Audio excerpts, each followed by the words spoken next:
ابو محمد مدنی و مثل ابو مریم و ابو عمر و ابو سهیل و ببینه مثل مدنی کی باشه؟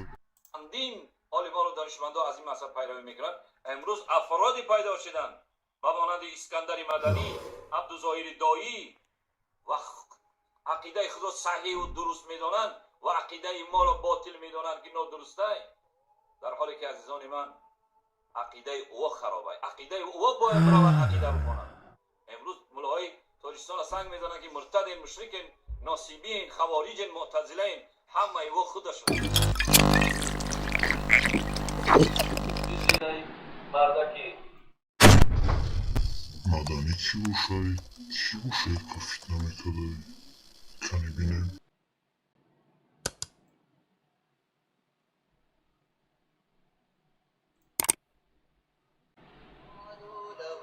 خالفت أقوال الشيوخ ولم يد در بعض علما صفت چطور است؟ عقیده بدون این است که الله محمد صلی الله علیه اصل و اساس ایمان توحید است.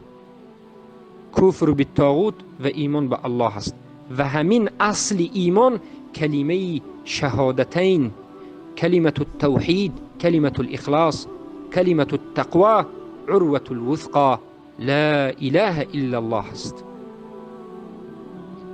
هر کسی میخواهد که ایمانش حقیقی باشد، یقین داشته باشد، یقین یعنی مستحکم، یقین صادق در ایمانش باشد و منافق نباشد، شک و شبهه نداشته باشد، اخلاص داشته باشد و مشرک نباشد، دین را کاملا.